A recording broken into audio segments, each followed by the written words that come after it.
Hello, everybody. This is Teen Title Talk with Aaron. And Adi. This is the podcast where two librarians review two books every 2 weeks. That's a lie, actually. Normally it's two librarians, but today it's two authors or a librarian and author, depending on how you want to define us.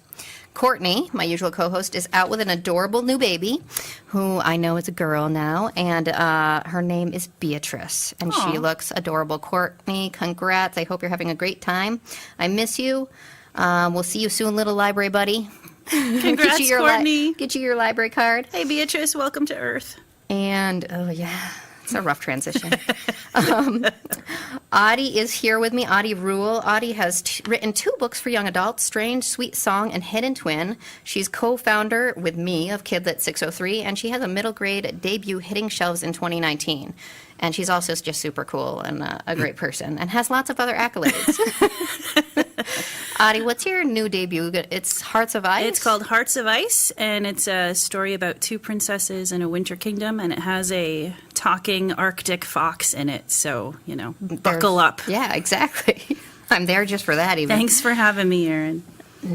Let's see. So we're going to do this the usual way. What we usually start with, if you have not listened to Teen Title Talk before, is we're going to answer some questions about our teen selves that usually a coworker or somebody who wrote in has asked us. And then we're going to go ahead on to talk about our books, The Phantom Wheel and Attack of the 50-Foot Wallflower.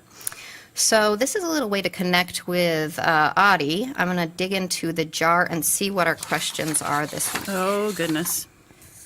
All right, ready? Right. I know, this is really painful for Courtney and I, so I hope it's equally painful for you. How many questions are in that Three. jar? Well, in this jar, Yeah. we're actually trimming down. We've got probably 15 questions left, and I'm going to say I need more. So Send in your questions. yeah, so send some questions about our teen selves. So, Adi, tell me Yes. about your high school crush. Oh, God.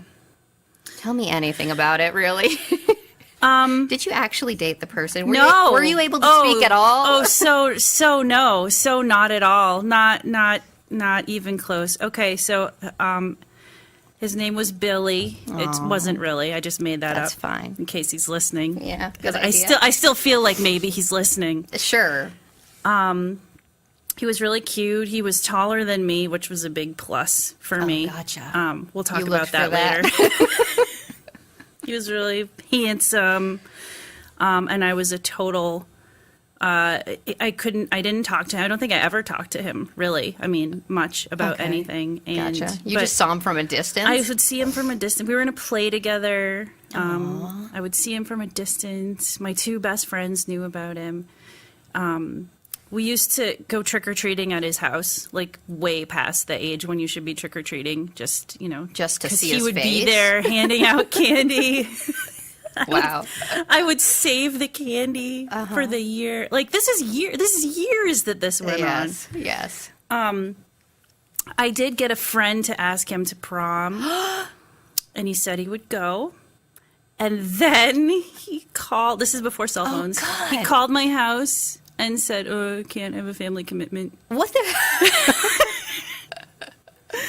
And I was devastated, and I had to take the day off school and go to the ocean Oh, no. And just stare at the waves. and stare at the waves. You didn't wander Well, out, though, I it hope. probably rained. Oh, God. I looked up at the sky with my arms outstretched, said, "Why?" And so then I asked a friend of mine in my deflated state, and he's like, "Yeah, maybe I got to ask 3 other people first. What? But if they all Is that say the no, rule- It's the rule of 3? then I'll go with you." Spoiler, we did not go together. Did you go anyway? I hope went you anyway. I went with Good. another friend of mine who Okay, was cool. super nice. So. That's good. All right, Aaron, give Same. me It's like the the same dirt. story, Adi. This is so weird. No, I actually talked to my crush. We'll Wow. call him Gabe. And Billy and Gabe, if you're listening. he was a good friend, and he was just spunky and silly and made me laugh a lot. And I did get up the nerve to ask him to prom. I'm proud of you. But over like Messenger, obviously, not in person. That would have been like Over Messenger. How? yeah. You're, on AIM. oh, okay. Not Google Hangouts. No. Well, so anyway, this fell through as well, sort of like yours, except for guess what happened? It wasn't a family commitment. Oh, he got a girlfriend. Oh, And dear. between the time of me asking him and us going, it was sad, dude. How were you and the girlfriend? Did you She get was along? great, yeah. I mean, we weren't in the same grade anyway, but I knew her. We grew up together. She was really cool. Yeah. He's actually married right now to, well, forever, I'm assuming. I didn't mean to say right now. Like, that would be there was going to be an end date You mean on you that. still have a chance? No. Don't exactly want one anymore. But they're like the cutest couple. Oh, that's Another good. kid I grew up with. So That's good. I just think it's the best. But Did that you was go to so prom? a bummer. I did go to prom. I Yeah. went to prom junior year with Will. And he was my buddy then. I'm still friends with him. Yeah. And we had fun. I had a good time. That's, Yeah. my junior year, I went. We did You're a Good Man, Charlie Brown that year, and I played Snoopy. And I love went that. with the kid who played Charlie Brown, and it was the talk of the town. I'm sure of it. They're like, this is scandalous. I love it. All right. All right, let's so we're dig digging into another Yep. question. Yep. All right. What was the coolest trip or vacation you went on when you were a teen? All right. All right. How about you? What All was the right. coolest trip or vacation? you Coolest went trip would have probably been to Ireland. This was like a big deal. on? Yeah. And It's far. It is far. I wasn't much of a traveler. Different money. Different money. I went with it was like Irish Educational Travel, I think it was called, IET, and we went and we were staying with families, and this was over the summer, and it was a literary program, and we'd study Whoa. like the great literary works of Ireland. Of course, I was very bad at reading my actual homework, but because you're like There's a lot to distract you gazing there. out at the beautiful scenery. Very green. Yeah. Swans, things. And meeting new people from all over the U.S. and Canada. That's super that had cool. gone. How many So, people went? I think there were like 15. Yeah. It was a handful. Fast walkers is one thing I remember about Ireland. And then I love seeing Kilmainham Jail. Riverdance, obviously. I've seen it 2 or 3 times by now. Wow. I know. I think Can it's you a great do any show. of the steps? Yeah. No, obviously Some of- not. some I hate of dancing. The Don't you listeners know out this there about me? might not remember That I hate dancing? River dance, or that you hate dance. Either of those things. Riverdance, amazing. Look it up. Lord of the Dance. Watch the videos. It was great in person. I don't know if it would make the transition to screen as well. Blarney Stone, definitely kissed the Did you- Blarney Stone. that's oh, so yeah. nasty. It's the grossest thing. I wouldn't. Why would you I even- would counsel against that now. You don't clean that thing. No, and there's that ancient man holding you over the gap. You lean back, and there's this 100-year-old man that holds you so you don't fall through. And you lean back and you kiss the Blarney Stone, which has been kissed by Everybody. everybody. Yeah. A lot of germs on that. Yeah. I went full in for the real thing. Tongue? Was there tongue No, involved? There wasn't, but it was pretty. Afterwards, I was like, that was a mistake, right? that was not a cool Get thing. sick. We definitely went to a pub and got yelled at, Yeah. because we're idiots. We just Right. wanted to be in there to see what it was like. This Were guy you- was you like were underage? screaming at, yeah, we were 16. And Yeah. he was like, this isn't a place for children, except in his wonderful accent. And we got out of there pretty quick. Yeah. So yeah, how about you? Well, it's funny because I think I would say Ireland as well. That was my first kind of big trip. Mm-hmm. When I graduated from high school, my mom and I went on a ghost tour. So we stayed in all the haunted Are places. you kidding me? It was That's so awesome. And we stayed in a place that had like a dungeon, and it was so I grew up listening to Tommy Makem and Liam Clancy, the great Irish folk singers. Oh, okay, gotcha. And Tommy Makem and his friend Eugene Byrne did a tour. They used to do tours of Ireland, so we went on this one, and it was ghosts, and it was really super, super fun. That is so cool. Did you see a ghost? I didn't see any ghosts. I did. We were sort of on our own in Dublin for a while, and we went on this. My mom and I went on this Bram Stoker tour, which was cool. At the time, it seemed like a good idea. There was a man dressed up like a vampire, sort of on the street, offering these Bram Stoker tours, and we went on it, and he was Like, yeah. great and charismatic, and We realized at one point that, we went to his house or whatever, and we were sort of concealed in the bushes across the streets. So I think this might have been kind of an under the radar or Part of the tour? illegal Bram Stoker tour of Dublin. I think we did that with some U2 person. Really? As well. Yeah. You're not supposed to be there. Just Like go at away. I don't Edge's know. house, like looking in the windows. Yep, peeking through the gate. But Did it you was kiss the good. Blarney Stone? I did not. I did not kiss the Good Blarney idea. Stone. I didn't go to a lot of the tourist Old attractions. I did things, see the Book yeah. of Kells, which was We saw super, that super too cool. at the end. That was really cool. And we went to King John's Castle, Okay, gotcha. which, like the Robin Hood King John. Yeah. And the difference between Ireland and America is, you go to King John's Castle, at least in the 90s when I went, there's no, like, there's a sign that's like, be careful, rocks might fall on your head and kill you. But Yeah. there's nothing. I mean, you just go in there And hope for the best. and hope for the really. best. You fall to your death, then, that's at on your own you. risk. I mean, I guess you figure that. All right, here we go. This is the worst. I just see. What was your most awkward moment? I'm letting this one fly because we did what was your most embarrassing, and I think those are two different things. Yeah, I mean, I would say I had an awkward phase more than an awkward specific moment. Is it happening right now? It's still This happening. phase is just It's going on. ongoing. So I'm 5'9", which doesn't seem like a huge amount of height, but I've been 5'9" since I was 10. Oh, gotcha. And so when you're 10 and all your friends are little and, Tiny people. I had terrible posture, which doesn't make you look shorter. It just makes you look like you're hunched over.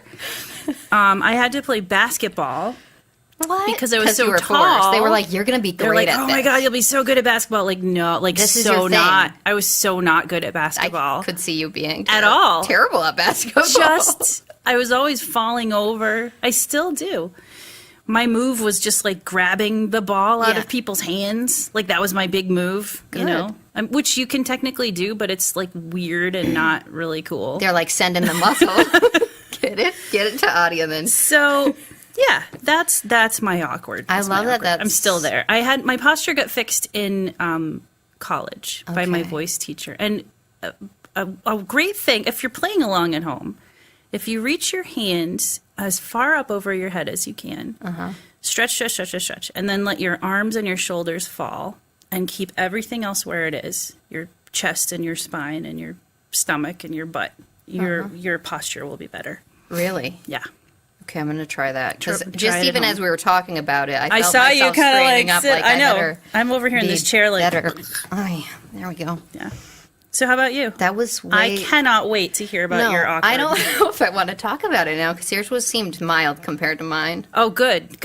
That'll make me look better. So I have actually told you about this one before, and I felt the pity sinking into me as you stared at me. So, so I guess I'll just tell what I remember from this moment. When it stops turning from like excited to like, oh. Yeah. All right, let's hear So- it. so Let me the- get my snacks out. Okay, go. In high school, it was like end of midterms or something. I'd finished the Latin midterm and I was just bumming around the school and we hadn't gone home yet. I don't know why I was there. But anyway, this kid, let's call him Daniel from my Latin class, was walking around with me and we were like, let's go upstairs to the art department. So we walked up there and there was a closet. So Okay. already that's terrible. You know this is going to be bad. It was like a storage closet. And so we're like, oh, haha, let's look inside. And so we were looking inside and we opened it and we're like, oh, it's actually open. And we're in there and we're like, oh, look, there's all these old records. So we're looking around. But then comes Dave, the janitor, and squeaky mop Is he cart. buffing the floor? He was mopping the floor. He's mopping the floor. So we ducked down. We hit the lights and we ducked down. And we're like against the door. And we're like, oh, God, we don't want to be caught right? And so backstory of this, because this makes it more awkward, is that in high school, my nickname was Chunk. And Oh, dear. Chunk was a nickname I actually chose because all the other nicknames that had been chosen they were real not fun ones that I did not like. Less fun. Yeah. More fun than Chunk. Less fun, I think. Less So fun. I was like, I'm going to make up this character, Thunder Chunk the Barbarian. Okay. And it'll just be fun to mess around with being, pretending occasionally to have this persona. I don't know. I'm curious about what these other nicknames were. Melons, muffins. You're right. Chunk is better. All sort of things. So, yeah, there were worse ones. But anyway, in Latin, Chunk is obesa. So I was regularly called obesa in Latin class. Okay. And then obesa really truly translates to fatty. So this kid on the regular called me fatty. So we're sitting in this He closet. sounds delightful. And like we could hear the music from band playing, and it was like we're quietly sitting there. So there's like this weird feeling in the room, pressed together in this corner. Teenagers in an enclosed And there was a space. spoon on the floor. Okay. And I was like, oh, look, here's a spoon. We can dig out. As a joke, like Yeah. Shawshank Redemption style or something. Yeah. And I was like, that would be classic. And then he's like, it'd be classic if I kissed you. Super awkward. I was just like, So I pretended not to notice that he said that because of how awkward I was. I was like, I'll just pretend that didn't happen. I'm looking around. And then he's like, fatty, can I kiss you? I was like, sure. So he kissed me. It was very wet. Ew. And then it was over. And luckily the sweeping stopped shortly after and we left the closet. And never spoke of it again. You are... So has that scene made it into any of your works in progress? No. I hope it never sees the light. Well, we've already that discussed could be a it. So title. now- Fatty, can I kiss you? That's true. That'd be a good I feel title. like it should be a TED Talk or something. Yeah. No, maybe Moth Radio. I could go and talk about. That'd be a good moth- I could moth story. develop it if I want to build really dig back into the memories of that day. Ugh, gives me the chills. So anyway, don't go into closets. That's what we learned Don't with go friends into or closets. strangers. Just not with anybody. Yeah, just stay out of Go there. by yourself. Go to the coffee shop after you take the midterm. Right. Have a coffee, decompress, Right. study for the next one. Right. Well, All right. that was awkward. All right, let's talk about these books. All right. On to the official business. So you read. What'd you read? I read Attack of the 50-Foot Wallflower by Christian McKay Heidecker. And this is a story of Phoebe, who's a teenager, and her celebrity mom, and they are constantly fleeing monsters. And not like psychological monsters, but like pod people and UFOs and murder blobs and giant ants. Interesting. Until one day, mom disappears and Phoebe begins to change. Oh no. Okay, gotcha. How about you? And I read The Phantom Wheel by Tracy Deebs, and it's a multiple viewpoint novel about a bunch of hackers. So basically what happens is they supposedly get enlisted by the CIA to do a program that's going to give them a bunch of scholarships, right, for their dreams. Sure. But when they go there to the CIA, they separate them into rooms, and they're like, here, try these different hacks. Like, we want you to develop this hack to see how well you know it.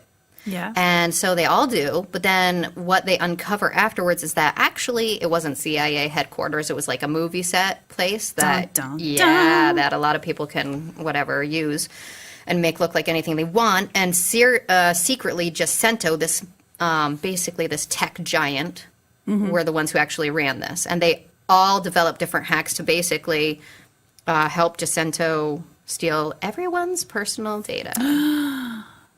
Yeah. So now they have to stop it. Yeah. So that's what I read. It was awesome. Cool. All right. So let's start with yours, though. I've got some Okay. questions. All right.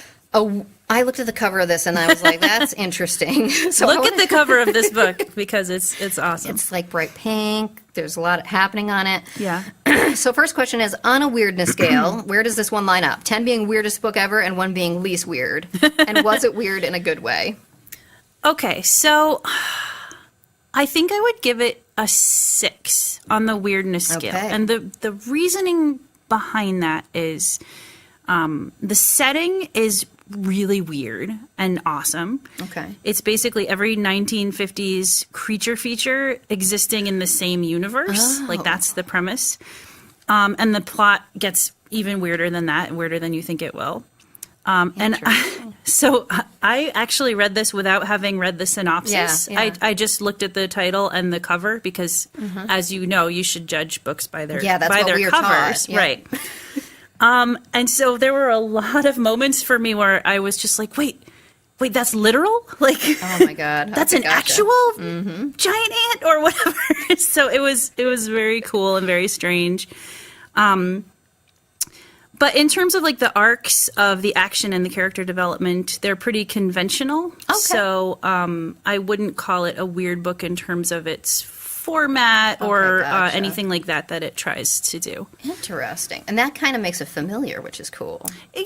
There's this familiarity about it. It does feel very familiar, but it's a lot of fun because you're in this very strange, but also familiar world, especially if you've watched a lot of those 50s sort of Yeah. B movies with the monsters and stuff. You'll recognize a lot of Interesting. conventions, a lot of actual monsters. And Oh, fun. Okay, well, it sounds super fun. So I want to talk about writing style because Sure. sometimes when you have like just super fun, high-paced action, you don't have as much focus on, depth, literary. Yeah. Not that you need it, but Right. how was the writing style? What was the writing like? Was there depth of character? So I thought the writing was really good. It really brings you into this world. So one of the really cool things about how this book is designed is it has this multi-page opening beginning with the words "A Simon and Schuster picture." Oh, and then you fun. flip.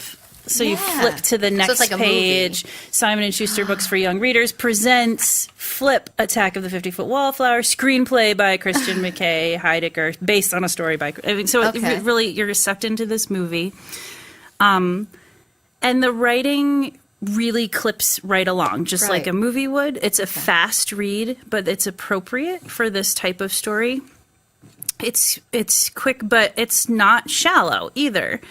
I think one of the things that he does really well is he uses a lot of metaphor, which are a very quick way to paint a picture. Yeah. But they're often sort of unexpected metaphors. That's awesome. But not like unfitting. Not unfitting. Okay, cool. It really, I would say this writing is very efficient writing. It that's great. really gets you there. I think that's a skill unto itself. Because sometimes if it's too quick and too sort of throwaway, you get pulled out. I mean, it still has to be beautiful writing, Yeah. even when it's fast paced. And I Right. think he really does that well. There are deeper themes. Okay. Race, gender relations, religion, homosexuality, and you feel like they're sort of thrown at you Okay. as you're speeding by. Right. But they're in there. And what's interesting is that so the monster flicks of the 1950s were big metaphors. Right. Like that's what they were. And what he's doing here is instead of like the trauma of nuclear war, his big metaphor is teenage awkwardness. Okay, gotcha. So, and there are a lot of complex characters, a lot of gray area, rather than just good and evil. So I think it works on a lot of levels. Do you think that those deeper theme ones, like, did you wish that they were developed more, or did you feel like that would have just gotten in the way? Because you need the plot to be moving for You something do. like this. I felt like they didn't really need to be. I felt that the fact that they were in there, they were acknowledged, because otherwise it's at the back of your mind. Like Right. they're visiting a Navajo village, or there's this, obviously rampant misogyny because of the time period and things like that. So it needed to be acknowledged. But I felt like it was he paid attention to those types of themes. That's cool. And so if he was already kind of developing that in the book, how do you do with the female character? It sounds like he was paying attention to that. And, sometimes, not to say dudes can't write girls or vice versa. Yeah. But how did he do with the female character? Did it seem authentic, not authentic? Was anything standing out to you in a good or bad way? Was it kind of just a fantasy played out on the page, like some action? So or was it... I have to give him a lot of credit because he did have sensitivity readers for both race and body image elements, which is really cool. Like going I thought the teen girl stuff was good. Okay. I don't want to give anything away, but the title kind of talks about the sort of body image themes that we're dealing with here. So obviously Phoebe thinks about her body a lot, as a lot of people, and maybe particularly teenage girls do. She has this famous bombshell mom who she didn't get any of her looks from, so she's dealing with that. She does think about her boobs a lot. Interesting. No, You're like, you know what? I wouldn't say a lot. I'm not going to say that. I wouldn't say a lot. She thinks about her own and others, perhaps more than felt natural to me. Okay, gotcha. She was like comparing. Well, it's like when you meet someone, I don't necessarily say, "Oh, and her boobs looked like that." Oh yeah, no, that's not. And I don't mean. But it does all become relevant. Okay, so gotcha.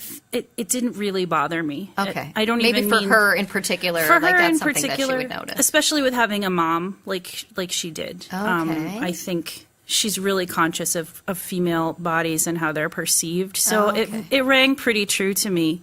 And part of it obviously is her transformation.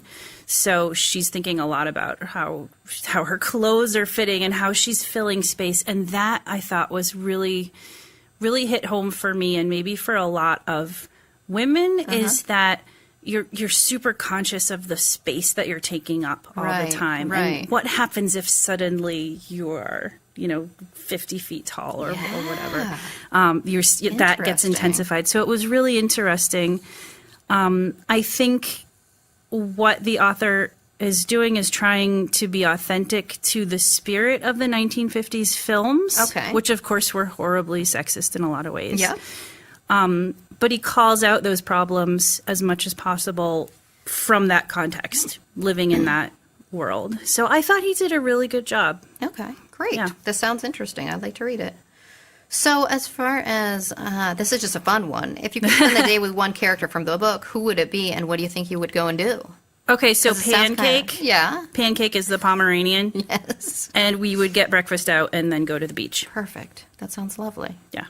And did you take a look at his author photo? I did.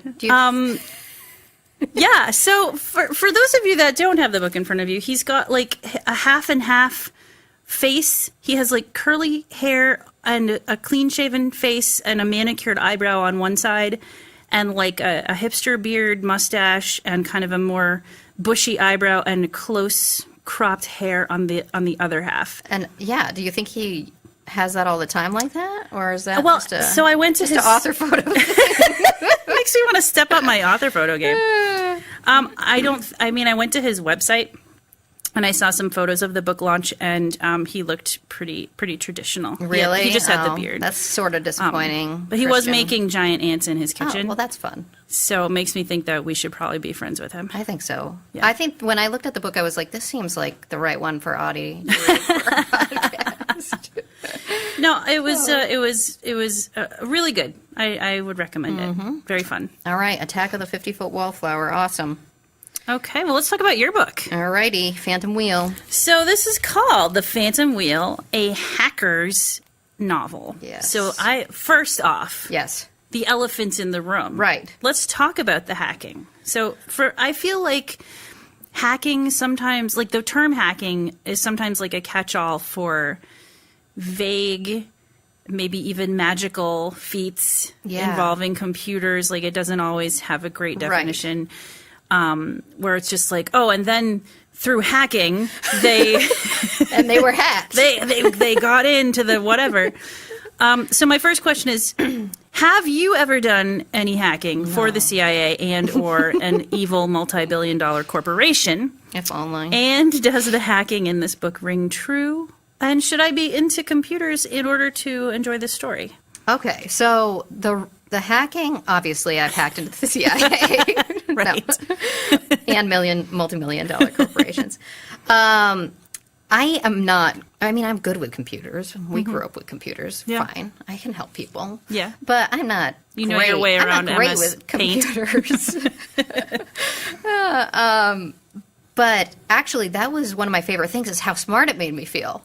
So I was like, nice. oh, yeah, that's how that works. Yeah. And she made it really clear, like, there's the back door. And I think it rang true, but I have no way to base this on anything because I have not that kind of language. Every time they went and did something, it seemed really clear what they were doing and specific. So there's a point where they're on a car chase, and I remember sometimes when they're having their dialogue about the hack, I'm going to be honest, sometimes I'd like fade out and back in because I'm like, la, la, la, la, la, la, where's the running? And then they were in a car chase, so I zoomed back in, and then they were hacking into a Prius to stop it in traffic. And I was like, is that really something? But you could do that. I think really you could do that. exciting. Yeah, it was. It was really fun. Yeah.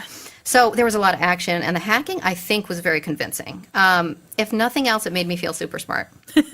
Well, good. So it at least tricked me. Excellent. So what did you, this is a multi-point of view. Yes. So what did you think about the format? Do you think it helped to paint like a more detailed picture or a less complete one? And whose was your favorite? Okay, so it's interesting because it has 3 characters it jumps between, Harper, Owen, and Issa. Isa or Issa, I'm not sure. Okay. I think it was necessary that it was multiple viewpoint because during the con, they break up into groups because when they're running away, they can't all be together. And so, like Alika and Owen will be running together, and we get to see what they're doing, and then we bounce back to the other one to see what they're doing, and then again. So it was I think it was necessary that it was that way. There were also, though, case studies thrown in for the other characters. And I didn't really know where they were coming from, and I was a little bit like, why am I reading this? And I kind of skipped through them. Because I didn't know who was writing the case study, but I think it was in an attempt to make those characters develop a little bit more. Yeah. Because they weren't the primary points of view. So in that way, it was interesting, but also I just didn't feel they needed to be there. Okay. I think that having the multiple viewpoints definitely brought me closer to the action. And my favorite one, it's hard to choose because as I started to, at first I was like, okay, Issa's my favorite. I really like her. But then as we bounced around between them, I became invested in all of them. Oh, that's good. Yeah. So that was, nice because there was good character development. But we can talk about that more later. Yeah, sure. So I just read over the plot. There's the little synopsis, and I'm thinking like, okay, world chaos, unstoppable virus, our only hope.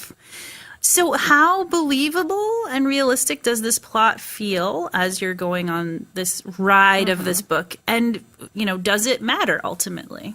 I think that I'm pretty critical when I'm like reading through for credibility. I can be just a pill about it. I'm like, yeah, that can't happen. I did totally find myself doing that at times. Yeah. Like when they went to the Jacinto party after they had been recruited by Jacinto, like I feel like facial recognition stuff would be picking them up all over the place. And I feel like the corporation did not cover their tracks on this at all. Yeah. I feel like they would have been, if this was such a big deal, they would have been like watching those 5 kids to make sure nothing happened. That makes sense. But I felt like the action was fast enough that I was like, yeah, I'm just going to keep reading. I want to see what happens. There might be a curveball coming or that kind of thing. And so it outweighed the action, the fun of the action outweighed the credibility issue I ran into there. Okay. So, getting a little bit more into character. Yeah. So how's the balance? So we have the stakes, which seem enormous. We have the pace, which sounds pretty fast. It is pretty breakneck fast, yeah. speed. And we have the cast, which is, there are a lot of characters. Was there room for deep diving into character? And you touched on that a little bit. So let's talk about that. And I think so, because there was First of all, I think she did a great job with characters. I think they were well developed. What was interesting to me that I was torn about was I was like, wait, this is a cliche, but it's a developed cliche. Like, why are you doing that to me? One thing that kept irritating me was the hot Asian. I was like, come on. Like, Yeah. they're in this, like, she's super smart hacker, but there's this whole scene that's spent, like, they're finding a new outfit because they've run away. And Yeah. because it's from Owen's point of view, it's, like, pure, like, body. I'm Yeah. just like, okay, like, so over this, and that's so stereotypical. Yeah. And I felt like it just super overshadowed her other abilities. Because she had to be like the distraction, and then Owen's like the football player's kid, and his dad's like abusive. Okay, that felt cliche too. Yeah. But at the same time, it was developed in that his father had like I don't know if it was I think it was from an injury. And then the disease started affecting him, and that's why he was acting that way. So there was more backstory and more meat to it. Yeah.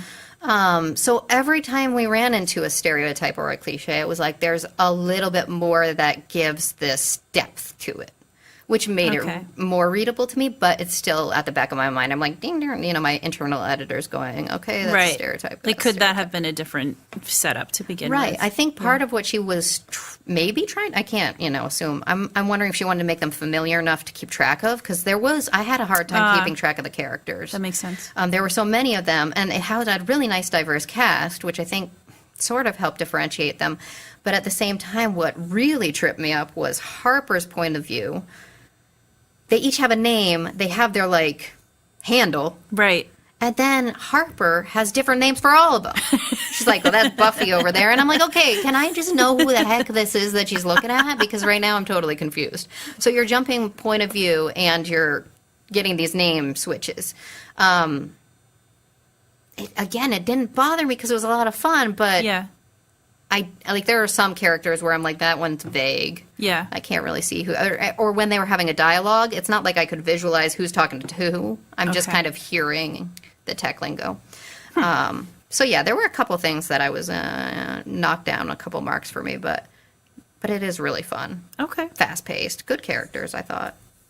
So lastly, I'm just curious, what's a moment or maybe a sentence or an idea from this book that has really stuck with you since reading it? The first one that comes to mind is when they get this guy to take a selfie with them, and it's something. The sentence says something like, he makes this expression that he thinks is probably really sultry or sumptuous, but it looks like indigestion. And I was like, I've done that. I've gotten a picture of myself just like that. It's like, like, no matter, yeah. any picture that I take is terrible, honestly. Yes. Like, I am just not photogenic. But it just made me laugh out loud when I heard that, because I was like, oh, that's so something that would Yep. be out of my playbook. So I know that's not deep and profound, but that's the first thing It that pops doesn't into my have to head. be. It was just like a It's- laugh out loud moment, and I was like, yeah. It's funny, the little moments that stick with us from books, Yes. like one sentence or one image that might stay with us. So thanks for sharing. So what's next? Next up, I will have my coworker Allie join me. She works at the Bookery in Manchester, which We you've been love to. the Bookery. Yes. And she also works at the library, obviously. Cool. We're going to be reading a couple graphic novels. I'm reading Adventure Zone, which I think you would love, Audie. Cool. And Allie is reading one you're familiar with as well, which is Mary's Monster by our own Lita Judge. Lita Judge, who lives in New Hampshire. Yes, she does, and she's awesome. She is. All right, remember, if you get a chance to answer our 3 questions, those are, who was, or if you're a teen today, who is your teen crush? Is anything happening with it? What was the coolest trip you've ever been on, or as a teen? Or is the coolest trip you're on now? or As a or teen? about to go on. Or about to go on? Tell us about it. What was your most awkward moment? I'm so sorry it happened to you, but I'd love to hear about it because it might make me feel better about mine. You guys, you need to help Please, Erin through please help this. me out. Somebody out there has a story. That's worse. Yeah. Likewise, if you have any questions about reading recommendations or library life, please write to us at teentitletalk@gmail.com, and we'll read a few of our listener responses next time. Audie, want to take us out? Thanks for joining us for Teen Title Talk. This podcast is brought to you by the Derry Public Library and DCAM, Derry Community Access Television. Until next time, bye-bye.